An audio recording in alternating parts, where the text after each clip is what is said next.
আমরা কেন মারা যাই? চলুন কোরআন ও বিজ্ঞানের আলোকে যুক্তি নির্ভর বিশ্লেষণ করব আজ। মানুষের জীবনে সবচেয়ে নিশ্চিত সত্য হচ্ছে মৃত্যু, আর সবচেয়ে রহস্যময় ঘটনা হচ্ছে মৃত্যু। মানুষ জানে সে একদিন মরবে, তবুও মৃত্যু তাকে ভাবায়, ভয় দেখায়, কৌতূহলে করে তোলে। একটি প্রশ্ন থেকে যায় যে আমরা কেন মারা যাই? এটাকে শুধু শরীর নষ্ট হয়ে যাওয়ার ফল, নাকি এর পিছনে আছে কোনো গভীর উদ্দেশ্য? আজকে আমরা এই প্রশ্নের উত্তর খুঁজব বিজ্ঞান ও কোরআন দিয়ে। দুটি দৃষ্টিভঙ্গি থেকে দেখব যে যুক্তির দিক থেকে কে এগিয়ে, কোরআন নাকি বিজ্ঞান। কোরআনের দৃষ্টিতে আমরা দেখব এবার কেন মারা যায়। কোরআন স্পষ্টভাবে সূরা আল ইমরানে বলেছে যে প্রত্যেক প্রাণীকে মৃত্যুর স্বাদ গ্রহণ করতে হবে, অর্থাৎ কুল্লু নাফসিন যায়কাতুল মউত। কোরআনের দৃষ্টিতে মৃত্যু কোনো দুর্ঘটনা নয়, এটি পরিকল্পিত ও উদ্দেশ্যপূর্ণ। মানুষ শুধু দেহ নয়, মানুষ হলো দেহ ও রুহের সমন্বয়ে তৈরি। দেহ মাটি থেকে সৃষ্টি, তাই একদিন মাটিতেই ফিরে যাবে, কিন্তু রুহ আল্লাহর আদেশে সৃষ্টি, তাই নষ্ট হয় না।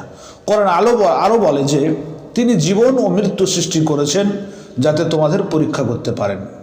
কেন পরীক্ষা করবেন? কে উত্তম কাজ করে বা কে খারাপ কাজ করে। সূরা মুলক 2 নম্বর আয়াত। যদি মৃত্যু না থাকতো পরীক্ষা শেষ হতো না, ভালো মন্দের বিচার অসম্পূর্ণ থেকে যেত। মৃত্যু মানে শেষ নয়, মৃত্যু মানে আখিরাতের দরজা শুরু। এবার জানবো যে বিজ্ঞানের দৃষ্টিতে মৃত্যু কি। বিজ্ঞান মৃত্যু ব্যাখ্যা করে শারীরিক প্রক্রিয়া দিয়ে। কোষ সীমিতার বিভাজিত হয়ে ডিএনএ ক্ষয়, টেলোমিয়ার ছোট হতে থাকে, যার কারণে অঙ্গ প্রত্যঙ্গ একসময় কাজ বন্ধ করে দেয়, মস্তিষ্কের কার্যক্রম থেমে যায়, তার জন্য মৃত্যু ঘটে। কিন্তু এখানেই কি বিজ্ঞান থেমে যায়? অবশ্যই থেমে যায়। বিজ্ঞান বলতে পারে মৃত্যু কিভাবে হয়, কিন্তু এটা বলতে পারে না যে মৃত্যু কেন অনিবার্য, চেতনা কোথায় যায়, এই নিয়ম কে তৈরি করেছে, এটা বলতে পারে না। কিন্তু কোরআন বলতে পারে যে নিয়ম থাকলে অবশ্যই নিয়মদাতা থাকা যুক্তিসঙ্গত। কিন্তু বিজ্ঞানের কথাটা বলে মৃত্যু প্রাকৃতিক একটা নিয়ম। কিন্তু প্রশ্ন হলো যে নিয়ম কি নিজে নিজেই তৈরি হয়? না, প্রতিটি নিয়মের পেছনে একজন নিয়মদাতা থাকে।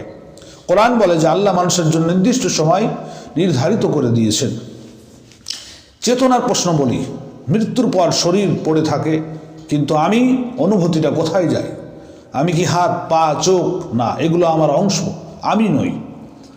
নেয়ার ডেথ এক্সপিরিয়েন্স এনডিএ নিয়ে গবেষণা করে দেখা গেছে যে ক্লিনিক্যাল মৃত্যু ঘোষণার পরেও কেউ কেউ শরীরের বাইরে থেকে ডাক্তারদের কথা কাজ বর্ণনা করতে পেরেছেন। বিজ্ঞান আজও এর পূর্ণ ব্যাখ্যা দিতে পারেনি। কিন্তু কোরআন বলে মৃত্যুর সময় আল্লাহ রুহকে কবজ করেন। রুহ ধারণাটি এখানেই যুক্তিসঙ্গত হয়।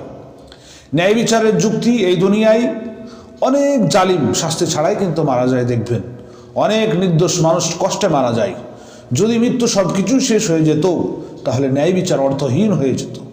কোরআন ঘোষণা করে যে অনুপরিমাণ ভালো বা মন্দ কাজের হিসাব হবে অবশ্যই। মানব বিবেকের সাথে এর চেয়ে যুক্তিসঙ্গত কথা আর কি হতে পারে বলুন? মানুষ জানে সে মরবে, তবুও চিরকাল বাঁচতে চায়। ক্ষুধা থাকলে খাদ্য আছে, সবাই জানে। তৃষ্ণা থাকলে পানি আছে, সবাই জানে। তাহলে অমরত্বের আকাঙ্ক্ষা কেন থাকে বলো? তার বাস্তবতা থাকাটাও কিন্তু যুক্তিসঙ্গত। কোরআন বলে আখেরাতেই কিন্তু চিরস্থায়ী জীবন। রুহ নিয়ে কোরআন কি বলে? কোরআন স্পষ্ট করে বলেছেন তারা আপনাকে রুহ সম্পর্কে জিজ্ঞাসা করবে দুনিয়াতে। বলুন তাদেরকে, রুহ আমার রবের আদেশ তোমাদের জন্য। তোমাদের জ্ঞান এই বিষয়ে কিন্তু সামান্য নগণ্য, অল্প। রুহ দেখা যায় না ঠিকই, কিন্তু বাস্তব দেহ নষ্ট হলেও রুহ নষ্ট হয় না। একটি সহজ উদাহরণ আপনাদেরকে দিই। মোবাইল ফোন, মোবাইল ধরেন দেহ একটা, এর ভেতরে আছে সফটওয়্যার, নেটওয়ার্ক, রুহ এর। মোবাইল ভেঙে গেলে নেটওয়ার্ক নষ্ট হয় না, ঠিক তেমনি দেহ নষ্ট হলেও কিন্তু রুহ নষ্ট হয় না। বিজ্ঞান আমাদেরকে শেখায় যে মৃত্যু কিভাবে ঘটে, কিন্তু কোরআন আমাদের জানায় যে মৃত্যু কি এবং কেন প্রয়োজন। মৃত্যু কোনো অন্ধকার শেষ নয়, মৃত্যু হলো একটি দরজা, যা খুলে যায় দুনিয়ার পরীক্ষা শেষ হয়ে যায়, চিরস্থায়ী জীবনের দিকে চলে যায়। প্রিয় ভাই ও বোনেরা, আমি একজন নগণ্য বান্দা হিসাবে আপনাদের কোরআনের আলোকে সামান্য চিন্তা তুলে ধরার চেষ্টা করেছি। যদি আমার এই কথাগুলি আপনাকে শুনে ভালো লাগে তাহলে অবশ্যই একটি শেয়ার করে দিবেন। হয়তো আপনার শেয়ারই কারো হৃদায়তের কারণ হবে। আরও যদি কোনো রকম প্রশ্ন থাকে তাহলে অবশ্যই কমেন্টে জানাতে ভুলবেন না। কিন্তু এতক্ষণ সময় দেওয়ার জন্য আপনাকে অন্তরস্থল থেকে ভালোবাসা।